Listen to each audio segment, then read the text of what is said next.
Deməli bu Volt ki var dostlar. İndi bayaq Samirə xanım yazır ki, mən dəfələrlə orada gün ərzində 5-6 dəfə ora girirəm, çıxıram, nəm sifariş verirəm. Heç vaxt heç kəsin kartından pul tuta bilməz. Volt mənim öz övladımın kartından pul tutub. İndi mən övladımı deyən demirdim. Biz zəng elədik Kapital Banka. Dedik qardaş 25 manat pul tutub. Niyə tutub? Dedilər ki, Voltdan sifariş verilib. Dedik ki, qardaş Voltdan sifariş verilibsə nəsə gəlməlidir də, düzdürmü? Hə. Hani bəs? Niyə gəlməyib peşinə? Niyə yoxdur? Axı biz sifariş verməmişik. Sifariş veriləndə sistemdə olar. Volt sübut eləsin ki, həqiqətən də mən qardaş səndən sifariş almışam. Ortada heç nə yox. İndi maraqlıdır ki, Kapital Bank 25 manatı mənim övladımın kartından tutub Voltun hesabına niyə keçirir? Əgər mən özüm o hesaba bu pulu keçirtməmişəmsə, bankın nə ixtiyarı var mənim hesabımdan pul çıxarsın? Bank kimdir ki, mənim adıma olan kartdan pul çıxarsın, götürsün Voltun hesabına? Hə, kimdir buradan çıxır ortalığa?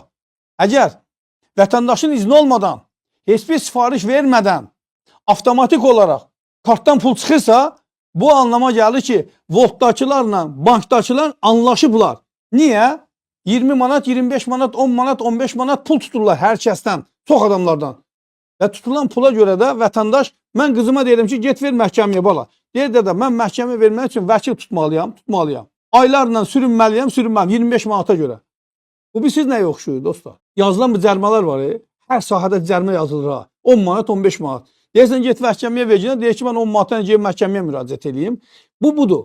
Yəni bu o deməkdir ki, mən qardaş səni soyuram. Gözümün içinə baxa-baxa səni soyuram. Xoşun çəksə də budur, çəkməsə də budur. Çünki niyə qardaş? Arxam doludur. Bank arxamdadır. Necə olur bu qədər 22 min pakerlə pul çəkirlər banklardan? Necə olur bu? Hani bankın təhlükəsizlik şeyi, idarəsi?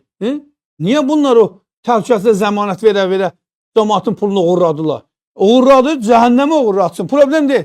Onda zəhmət çəksin, uğurlatdığına görə cəzanı da bank çəksin. Çox maraqlıdır ki, mən banka etibar eləyirəm, pulumu ora qoyuram, oradan hesabı mənim pulumu uğurlayırlar, sonra bank deyir ki, get ver polisə, düşkünə pulunun arxasında. Niyə qardaş? Niyə? Nədir ki, Kapital Bank kimlərinsə bankıdır. Niyə qardaş? Sənin bankını deyə məni soymalıdır. Mənim pulum pul deyil. Bu nə biabırçılıqdır? Niyə imkan vermirlər bu ölkədə 50 dənə, 60 dənə bank açsın qardaş? Sən bankı zorla çəkib qapısını bağlama, monopoliya yaratma. İcazə ver, kimin gücü çatacaq, tab gətirəcək, rəqabətə dözəcək, o bank işləyəcək. Tab gətirməyən avtomatik olaraq özü bağlanacaq. Amma Elman Rüstəmov neylədi? Bankların hamısını bağladı, çəkdi, bağladı. Müxtəlif adlar altında. Hamısını bağladılar. Çünki niyə? Monopoliya yaratdılar. Xırdatsınlar, dar çərçivəyə yıxsınlar ki, pul hamısı bunların özünə çatsın. Budur.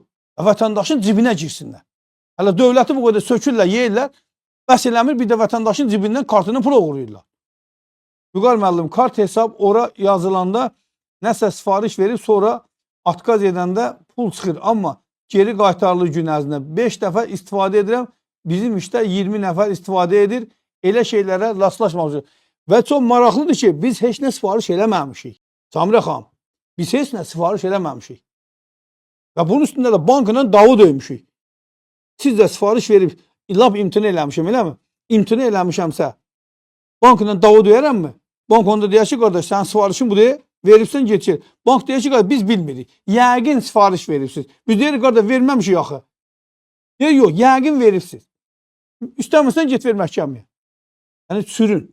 Bu, hər kəsə aiddir. Hər kəs ehtiyatlı olsun bu məsələdən.